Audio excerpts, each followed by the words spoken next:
Good evening everyone, and welcome to an evening with Clydebank Salvation Army.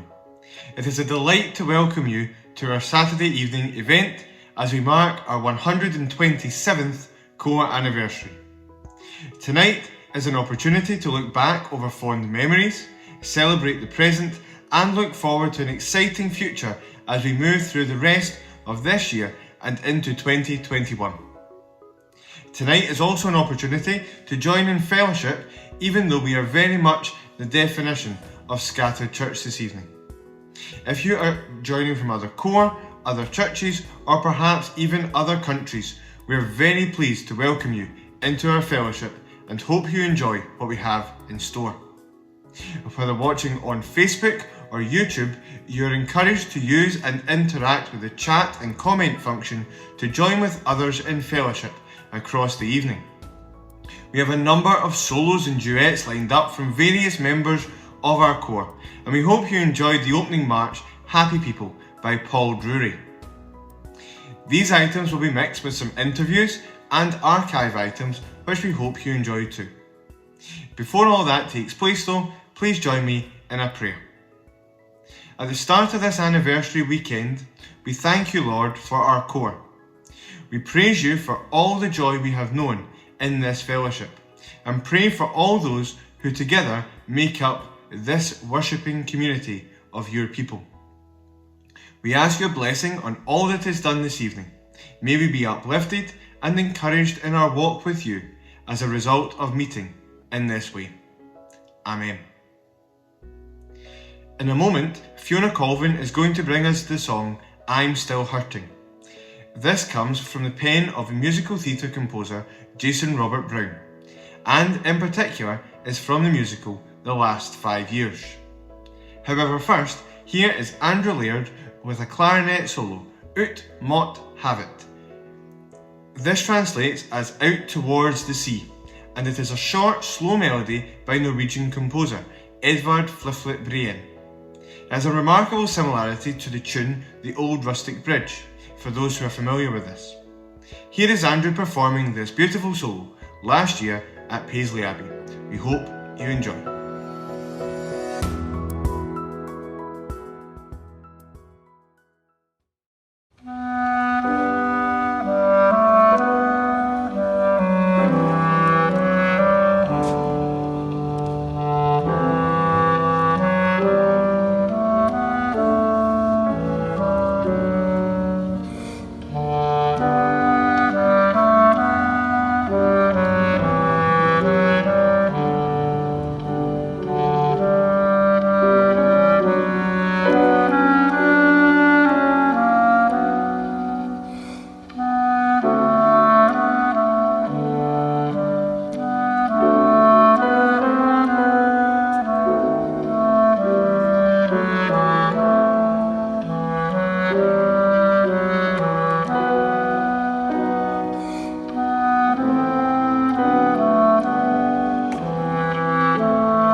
Jamie is over and Jamie is gone.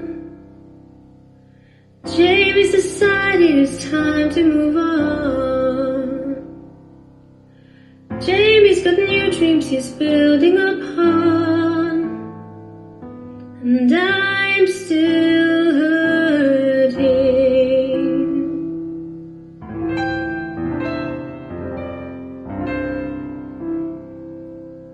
Jamie's come to the end of the line.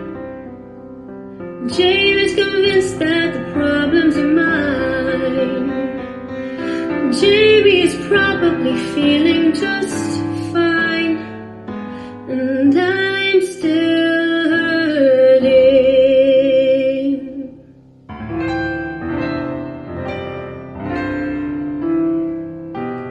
What about lies, Jamie?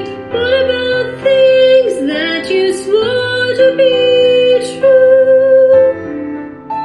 What about you, Jamie?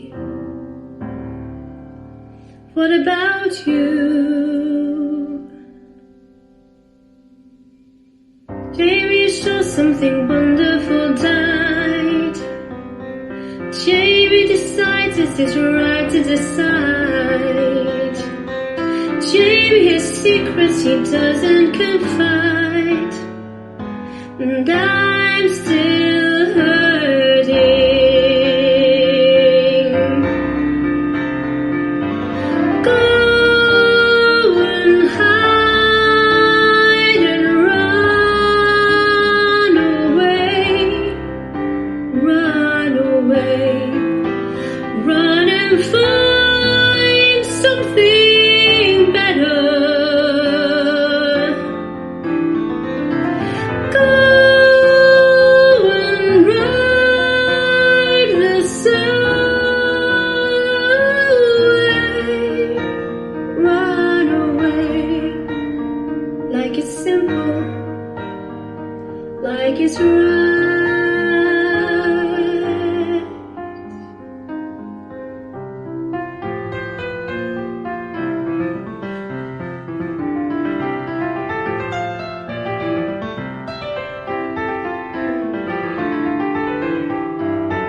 Jamie's over and where can I turn? Covered in scars, I did nothing to earn. Maybe there's somewhere a lesson to learn, but that doesn't change the fact. That doesn't speed the times. Once the foundations crack, and I'm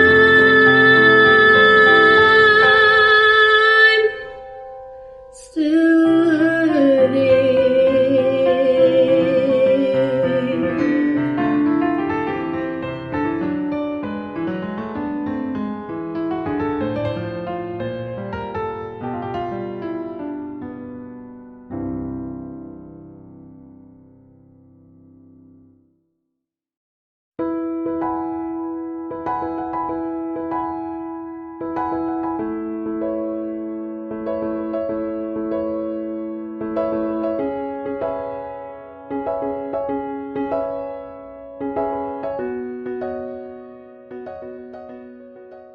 I'm now joined by Peter Mcfarlane, who is the retired core treasurer as of a couple of weeks ago.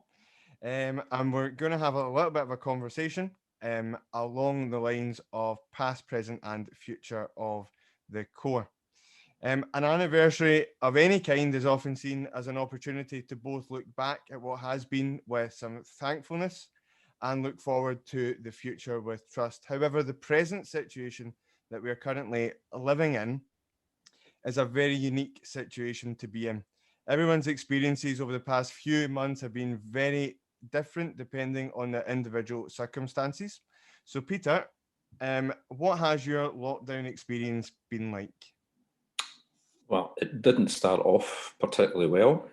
I don't know how many people know, but Bet and myself were in Australia when it all kicked off. Yeah.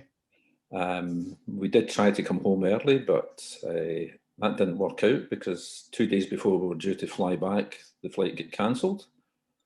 We spent a week not knowing what we were going to do.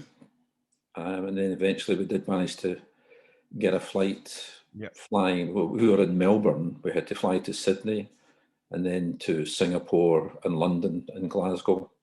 Wow. And it was quite stressful because you were never quite sure if the flight was just going to suddenly get pulled from under your feet.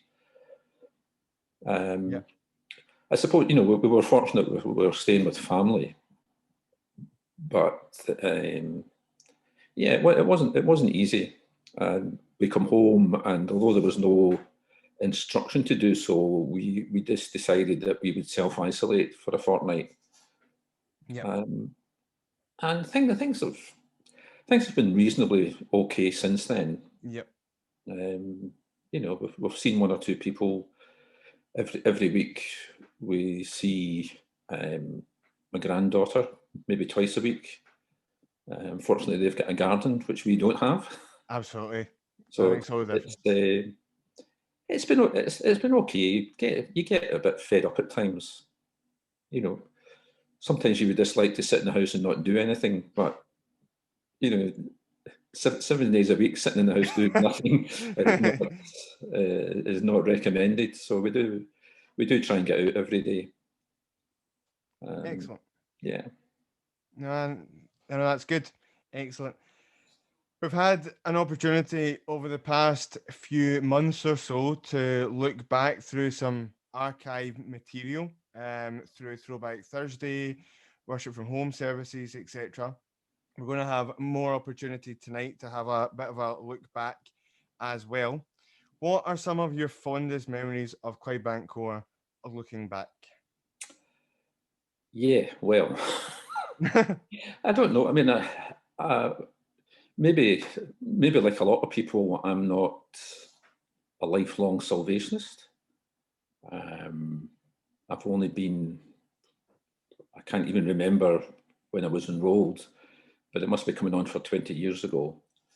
I suppose that, that was one of my more fondest moments, because it turned out that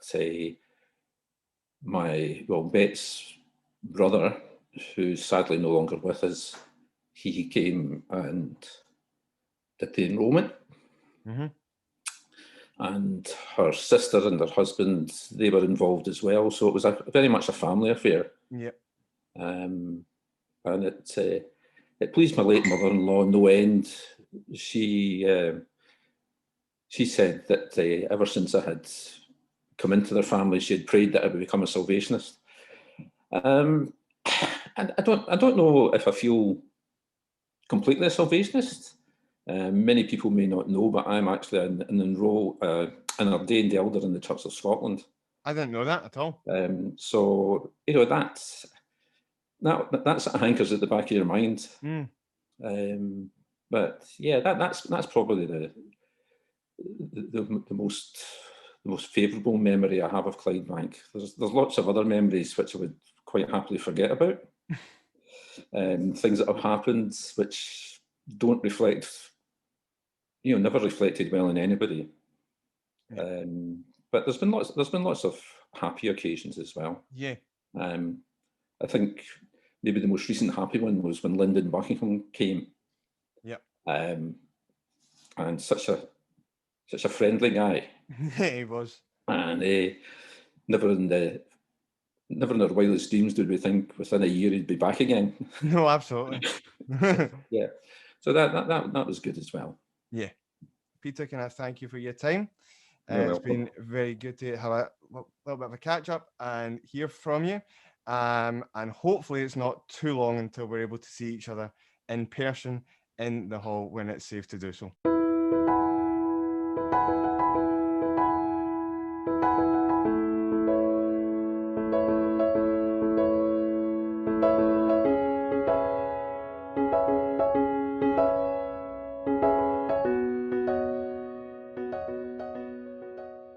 So, from the retired core treasurer to the newest core treasurer, I'm now joined by Fiona Logan. Hi, Fiona. Hello. An anniversary, I asked Peter the exact same question. Of any kind is often seen as an opportunity to look back and look forward. But actually just concentrating on the present situation that we're currently living through. What has your lockdown experience been like? Everybody's lockdown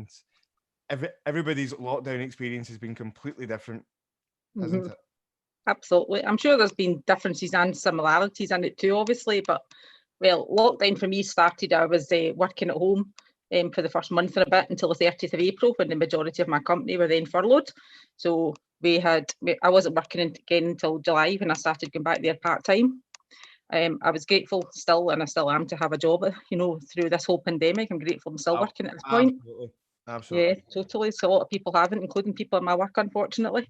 During the time of lockdown, though, my dad, who's obviously been unwell off and on for years, was in hospital for 9 weeks. Thankfully, he was in a ward in the Queen Elizabeth that had never actually had any COVID patients in it. I was very, very grateful for that, but it was a long time for him. He wasn't allowed any visitors. He didn't understand why he was there, and it was hard going for all of us having to face that situation. Yep. Dad got out in July, went into a care home, and ironically, when he got out on the Wednesday, the following Monday, visiting opened up again in hospitals. He then had to stay 2 weeks in a care home, quarantined as well, not allowed out of his room at that point either, even though by that time we could actually visit outside in a care home. So he had 11 weeks without a visitor. Thankfully, he's in a care home up until, at that point, hadn't had any COVID cases in it either, and I'm grateful to God for that too. I'm grateful to God that he's actually looked after him. But I very appreciated the fact that during furlough, I've been able to do all this, because I think if I was working, I wouldn't probably have coped with it all. It'd been far too much for me to deal with. And I didn't realise actually how exhausted I was at the time, to tell you the truth. Yeah. Until I stopped, until you stop doing things. Absolutely. Yeah. So at home though, while I was furloughed too, I did try to get out almost every single day for a walk, even a jog or a cycle, to much my neighbours' horror, I think. Some days at home, if I didn't actually leave the house, I wouldn't speak to a single soul. Other days you spoke to neighbours or outside in the street or people virtually, which was good. I'm not really a very huggy person. I'm quite fussy who touches me, but for going without a hug for months and months and months, it was quite a hard going, and well, it still is, to tell you the truth. So I've only had hugs from 2 people since March, but there you go. And I'm still waiting for more. Even when I got commissioned as treasurer, I found it weird. I don't really like shaking hands with people, but they think that's the official thing, you've got to do it. But it was just weird not even being with MD as I was commissioned virtually, or getting a hug from MD at that point in time either. Yeah. So I've had to listen to people sometimes saying that they've struggled sometimes when they've spent a whole entire day on their own, and I think, you know what, welcome to my world. Yeah. Ages, and it's not a case of, oh, woe is me. I just think you've got to go on with it, basically, haven't you? Yeah. It's also been kind of weird coming out of lockdown too, I think, readjusting to stuff and whatever that term is of the new normal as well when it comes to it. Yeah. That's kind of been my lockdown. My dad's safe and secure in a home, thankfully, just now, and that's the main thing for me that's happened as well. That's really, really good. Thank you. Over the past few months, in terms of us as a core, we've had opportunity to look back. We're actually going to have a bit of a look back tonight as well. And looking back over your years at Clydebank Core, what has been some of your fondest memories? Well, to start with, looking back, I think from our throwback Thursdays and our worship from home, I, along with many other people, Philip, I know I'm very, very grateful for all the hard work that you and all the team put in and the time it's taken to put all these things together. For sometimes maybe a Throwback Thursday might only seen a few minutes, but and all the hard work for the worship for home on a Sunday might be 30, 40 minutes long, but we know there's hours and hours of preparation going into that. So I want to say thank you on behalf of many, many people for all your hard work. Very, very well. Thank you. I think back to the days of our singing company when we obviously had a lot more in it as well at the time. I'm talking like when we had a Throwback Thursday, I think it was, and we put on, was it Count Your Blessings? It was, That was recorded about 1980, I hate to say it. That was recorded because the sing company we were fundraising at the time. We were attending the Salvation Army Centenary in Paris, representing Scotland under the leadership of Anne Fuller. I'm grateful for her example in my life at that time, throughout the entire time that she's my sing company leader, and she still continues to encourage me to this day. There was a photo taken of our sing company outside the art galleries before we went away on that trip. And sadly, if you ever look at the photo, you realise that actually most of these people are either not with us at all here anymore, or they don't attend any place of worship at all. And that kind of saddens me. Some of them have moved on to other pastures and still attend a place of worship, but there's actually only a few of us left in that photo who attend Clydebank Core now. It's quite weird to see when you think about it as well. But it was a great time. We had it was just, as a young person here, I was only in first year at school, I think, believe it or not. And it was a great time away, and it was really good for all the young people too. The following year, our Corps Cadets went to London, something that I don't think that many people know about really. We went for a week's holiday to London. Carol Telfer was our assistant Corps Cadet guardian at the time, so her and I were accompanying us as well. And just a matter of months later, that was when they left to go to training college. So they've been a good example of my life as well as a young person.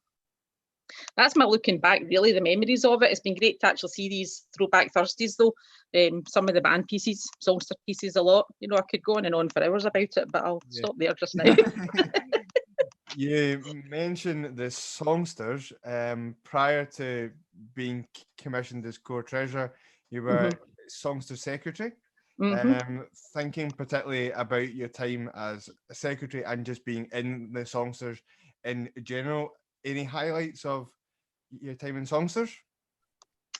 Well, I've worked out since, talking about being a songster secretary, that since I was approached to be the songster secretary, I think there's been about 5 songster leaders in that time. So I'm not really quite sure what that says about me, to tell you the truth. I think there's 5, might be more.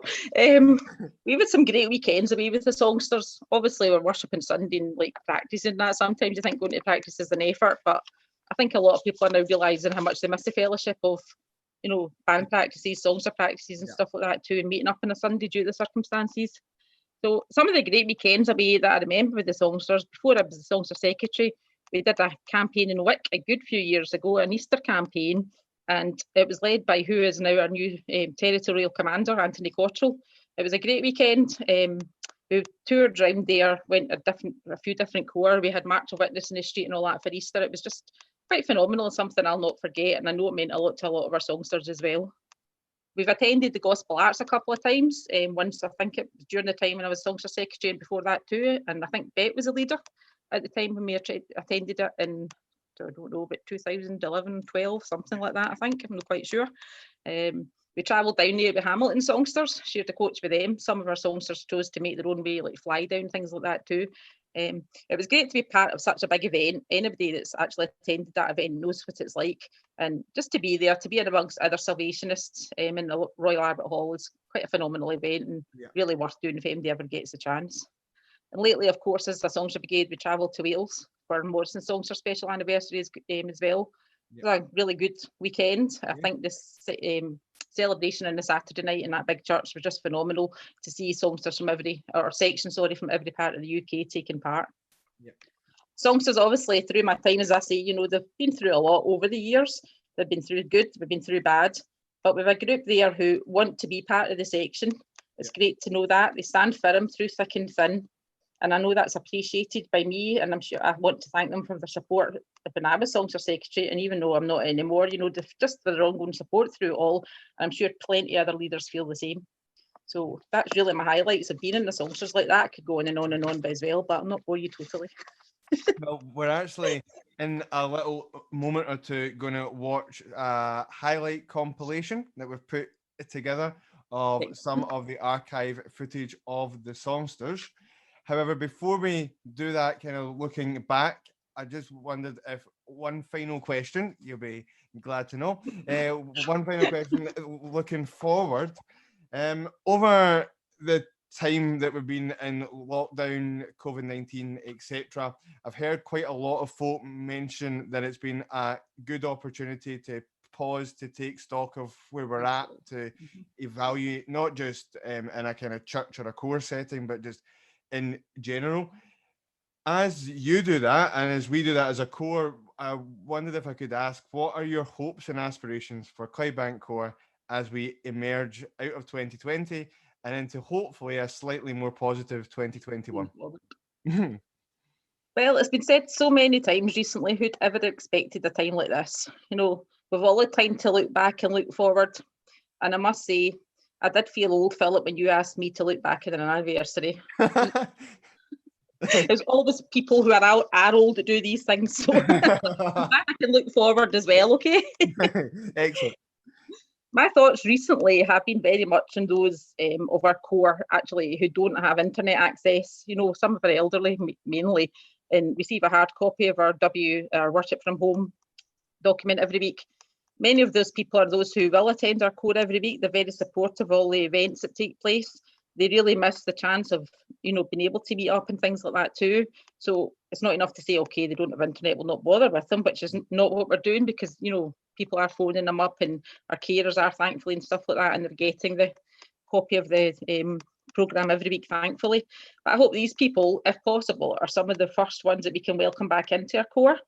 Circumstances permitting, obviously, goodness knows when it might be, but I think they're needed back just as much as anybody else is, and it's important that we remember, you know, to think of these people too. I hope and pray too that our core continues to grow, even if it's not in numbers at this time, but we grow spiritually throughout this time. Looking back and looking forward, we've all had time maybe to take and actually look at our, not just our lives practical from day to day, but look at our spiritual life, which, you know, should be our whole life anyway. And we want to grow spiritually, and we want to get into the community. Hopefully next year we'll be able to actually do more of that through the feeding programme that you've planned, Philip. You know, once we can do that as well, if we get a community manager or develop officer, whatever, in place as well. And obviously, I hope we get a new core officer next year too. Like many people do. Absolutely.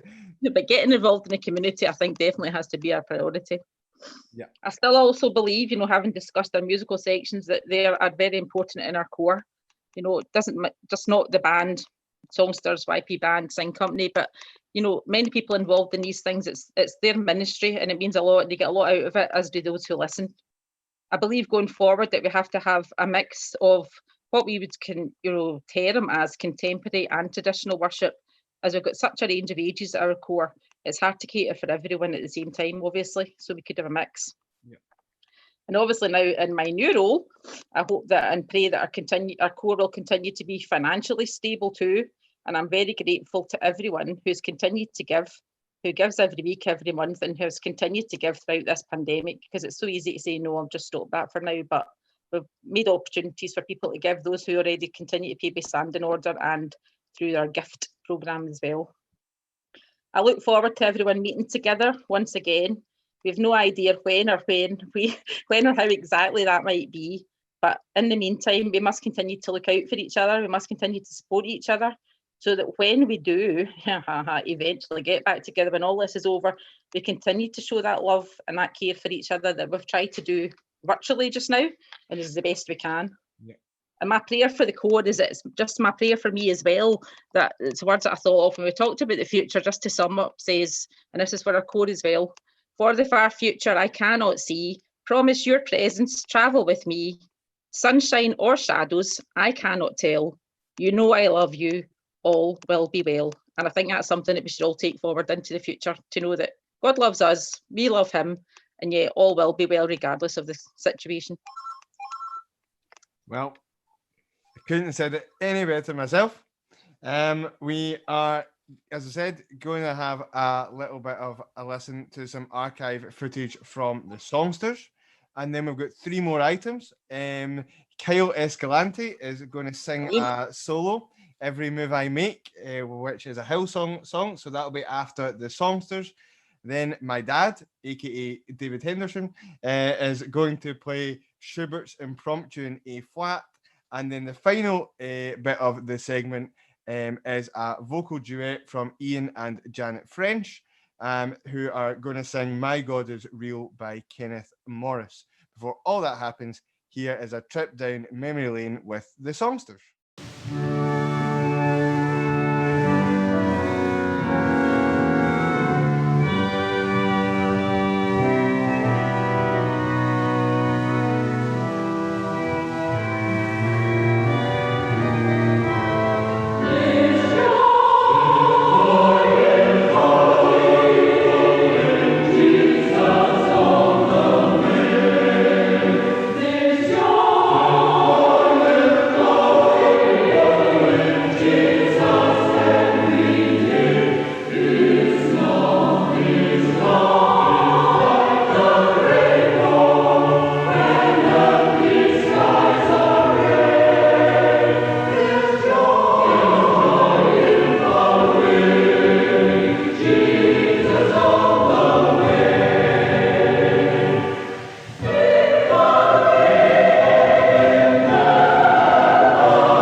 Yes, can feel him in my soul.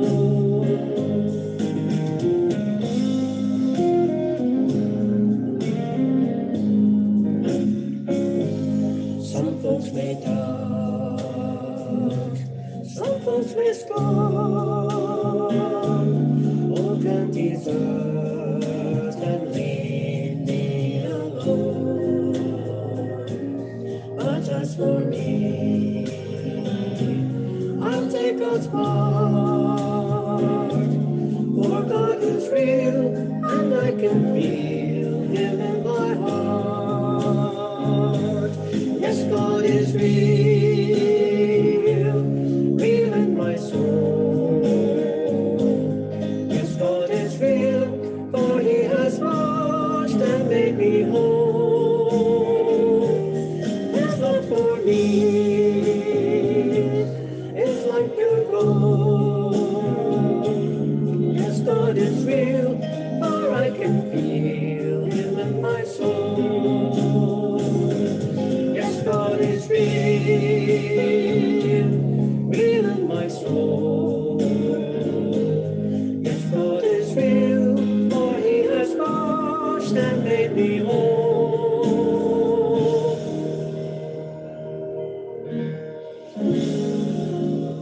His love for me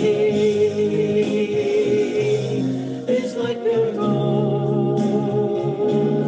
Yes, God is real, for I can feel him in my soul.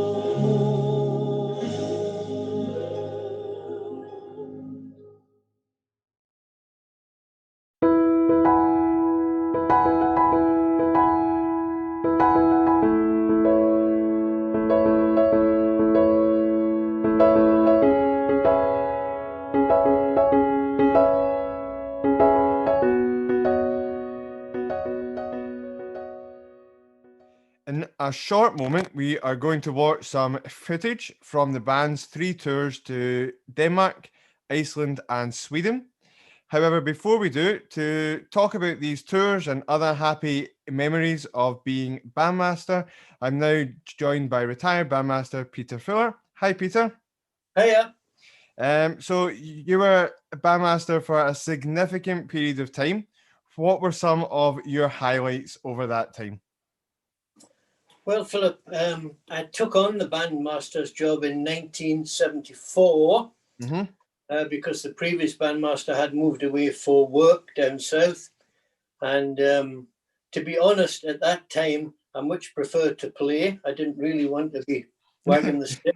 Yep. But as often happens in the army, there was nobody standing forward. So I did take it. And obviously, it's been quite a remarkable period of time. One of my very earliest memories was a kind of bittersweet occasion. I was very friendly with the retired bandmaster Borthwick of great fame in Clydebank, and to take him around to a lot of events.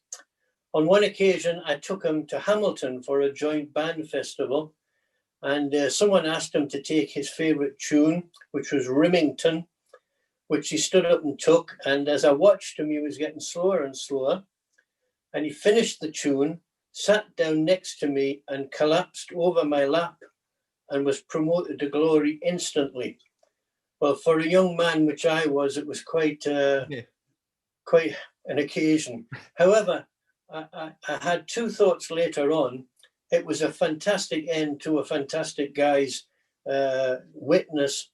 And I was glad in some respects I was able to be part of that particular occasion. Moving on, obviously being the bandmaster had some difficulties, I'll be honest, and some joyous times. Over the years I had the band, I was counting up, we did over 60 weekend campaigns. Wow. From as far north as Orkney and as far south as Southampton and many places in between. We also played at many Scottish congresses. We did several TV programs and radio programs, and these were all special occasions. We did a radio program for BBC Radio 2, Sunday evening, used to be called Sunday Half Hour, and that was unique because the band turned up in full, but the DHQ had forgot to bring any singers. All right, okay. And the BBC were going spare because it was a Monday evening and it was due to go out on the Sunday. Okay. And to cut a long story short, in the end, the band played the whole programme of hymns with no singing. And then we put our instruments down and stood around the microphone and sang all the words on top of our own playing. And it went out on national radio too the Sunday evening. And we actually got many very complimentary letters, although a number of them said they did note that the singing seemed to be predominantly men. However, moving on, we were fortunate to do 3 tours, as I think you've mentioned: Denmark, Iceland and Sweden. Denmark was the first. It was a very, very hot weekend. One of our number, the famous Mr. Andrew Laird, after doing a march to the open air, came in, took his shirt off in the hall and literally wrang it out into a bucket. Wow. And not a pretty sight, I mean.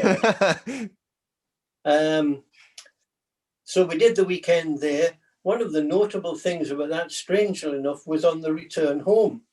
We got to the airport at Copenhagen, and the authorities asked if the band could play. Yeah. And I said, well, unfortunately, all the instruments are now in the aeroplane.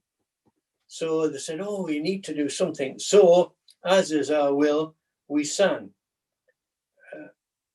And you'll come as no surprise to know we sang When I Survey the Wondrous Cross. And as we sang, all the people out of the offices and the travel bureaus and all the staff round about in the airport all came together to stand and listen. Yeah. I often wonder what effect that left with people, but it was certainly a very emotional occasion. Yeah. We after Denmark, we went to Iceland. That was, to say the least, it was unique. It was the Icelandic centenary of the Salvation Army. Okay. And they didn't have any bands. And I think we were the first band from certainly out with their territory to actually go to Iceland, which a country I didn't know much about, to be honest with you. The hospitality was fantastic. The chief of the staff at the time accompanied us there, and that made it special. Yeah. And we just had a wonderful time. You had to get into the culture, which was that they didn't know what time meant. So if the evening meeting started at 8, it might be 9:15. And when it was due to finish at whatever, it wasn't unusual to be still playing at 11, 11:30 or 12. Wow. And they just wouldn't let you go. They kept clapping and stamping their feet, and we would play another wee piece or whatever, you know. Yeah. But we were fortunate on that trip. We had a tour of a lot of their well-known sites, the geysers and so forth, which are fantastic to see. We had a luncheon at a government building right out in the country, which was tremendous. And the whole thing, just from start to finish, was remarkable. One of the features I remember, there was a brand new concert hall in the center of Reykjavik, built on stilts on a lake. Okay. And the DC in Reykjavik said, this is interesting, they will not allow any Christian or religious body to play, perform, sing, or do anything in this particular theatre until they heard a band from Scotland was coming. Wow. And so we had the pleasure of being the very first religious group to play inside the concert hall. And it was quite an occasion. Yeah. It was fantastic. It was certainly a case of the Lord moving with us. Yeah. The other thing that was unique about that particular trip, and you now being a well-known teacher, you'll find this very strange. Okay. The visit fell during the SQA examinations. Okay. Which meant that there was a number of the band couldn't go. Yeah. And I was very upset by this. And so we contacted SQA and explained the situation to them. Yeah. And they went away and had a bit of discussion amongst themselves, and they came back and they said, if we could provide 2 or 3 people who would be sworn in as invigilators, they would send us all the papers that were appropriate before we went to Iceland, and they could sit the exams near enough to the correct time. Wow. I recall that Ian French and Colin Mcfarlane particularly, I think, were invigilators. And one afternoon while we were doing an open air, all the people who were supposed to be sitting exams, they sat the exam in a Salvation Army hall in a place called Akureyri. Wow. I wouldn't swear blind it was the right day or the right time, but they did.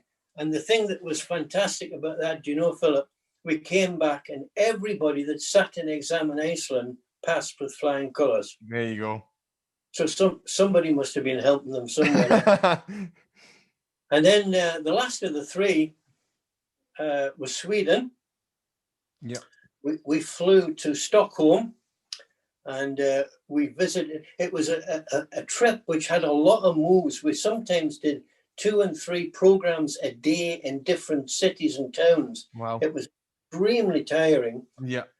But just to add problems to our situation, after the first concert we did, half the band took ill. Okay. Dare I say it was some sort of virus. Fortunately, not the current one, but we didn't know what it was, whether it was food poisoning on the plane or what, I've no idea. But we moved on to the next place, and I had 18 left in the band out of me 35. Okay. And the people in Sweden said, "Oh, we'll cancel the meeting if you want." And I said, "That's not a word in my vocabulary. We will do a program," and we did. And several people in the band had to move instrument, including your mother, by the way. Yep. Who sat up to the top seat in the trombone section. But we got through, and the people in Sweden were amazed that we were able to do so. So despite all the difficulties, we got through. And we visited a lot of smaller places, but we went to Stockholm, Malmo, and our final weekend, which was Easter, at Gothenburg. Mm-hmm. So it was quite an occasion. Yeah. I think thinking about the band, as I have done since you spoke to me,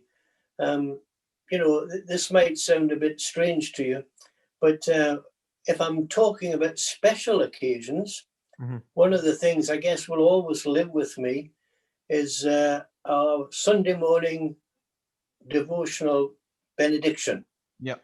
Where we always tried to pick something that was appropriate to the meeting. Yep. And those benedictions, I think, brought much blessing, not just to the band, but to all the listeners and the congregation and so on and so forth. And those kind of things, I think, will always live with me, to be honest with you, as far as the band's concerned.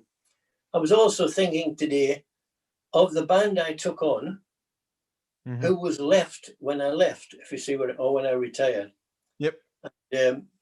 Forgive me if I've got this wrong, but Scott Glendenning, Jimbo Anderson, George Howie, the famous drummer, Stuart Young, surprisingly, a young Stuart Young, and Colin McLean.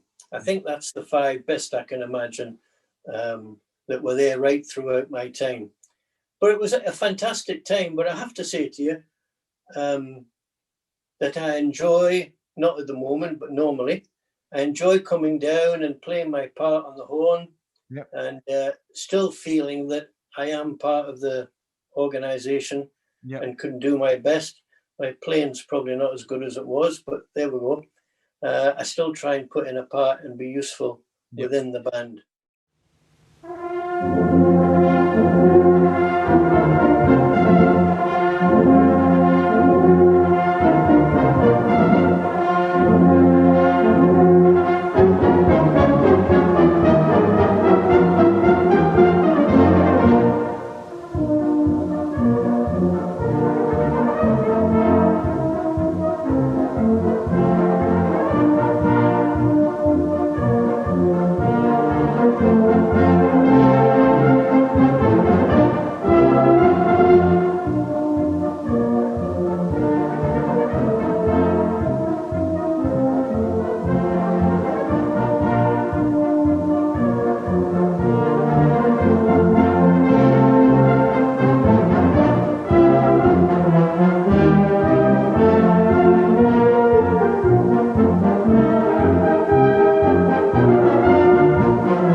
So, Peter, we've had an opportunity tonight to think about the past and the present.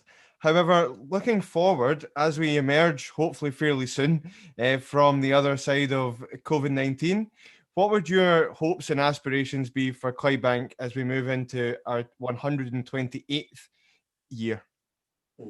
Well, I think, Philip, first of all, the fact that we've had this virus has really, really made people think very hard about what they're doing. Yeah. Whether many people will turn to the word and turn, to religion, I'm not sure. It would be lovely if they did. But for our own selves at Clydebank, and it was nice to be down at the hall this week for the first time in 8 months or so, we've got to work together. I think that there's been a fantastic team of which you're very much a part of, putting together all the stuff that's come out, meetings and Throwback Thursdays and all these things, which have been really great. And I must commend you for everything that you've done. But we've got to work in that spirit, because I think you've had a lot of cooperation and a lot of assistance. Well, 100%. Yeah, and we've got to retain that spirit as we move forward. Because as I stood in the town this week on Wednesday in Clydebank and watched people pass by, somewhat oblivious of what we were or who we were, although I was able to speak to quite a lot of people, it just struck me more than ever, there is a need for us to bring the message of the gospel to people in Clydebank and around about. Yep. And my hope for the future is that we will work together, perhaps in different ways with different ideas. That would be good. But we have to work together and bring the gospel in the hope that we can bring many people to the knowledge of the Lord Jesus Christ, because that's why we exist. Yep. Absolutely. Thank you very, very much for that. We're now nearing the end of our evening together. Can I take a moment to just thank you, Peter, for joining us? Thank you also to Fiona and to Peter Mcfarlane for agreeing to be interviewed as well. To Stuart Young for his help finding some of the archive footage.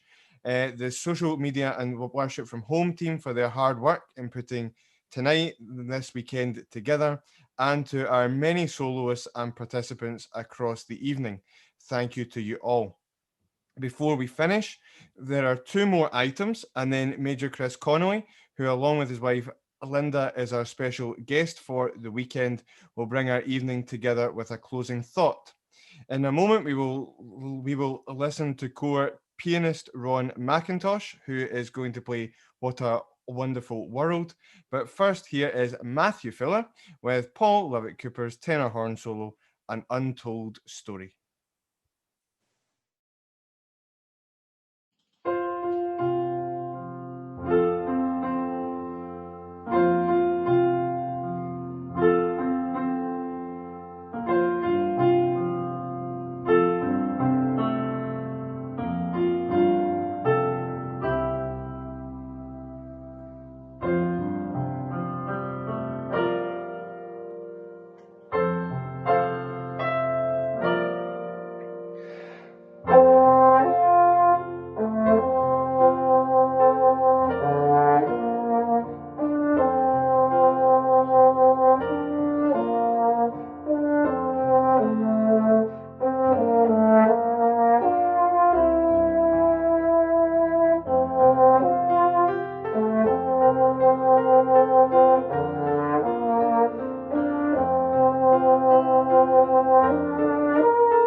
We like special occasions, don't we?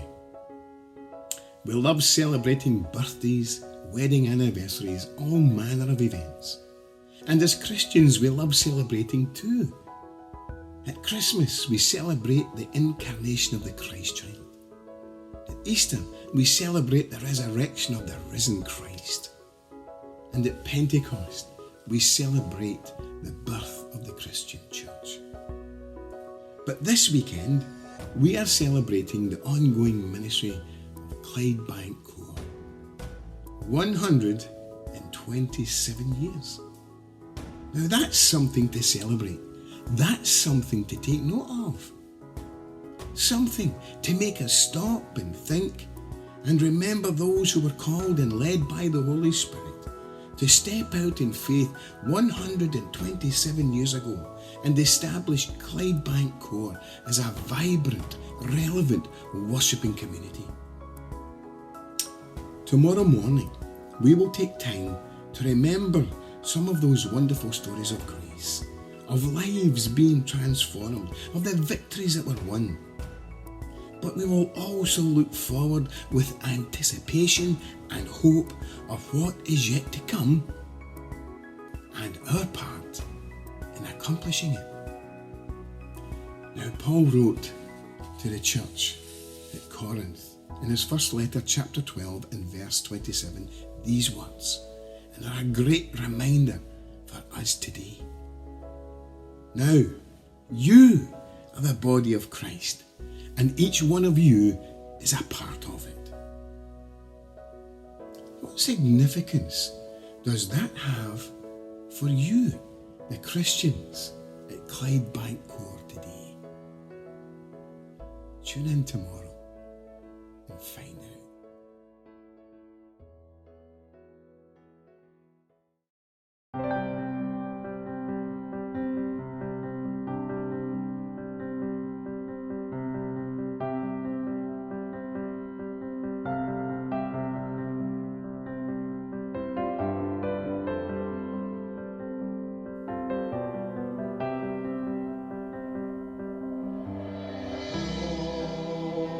Lord, when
Bye.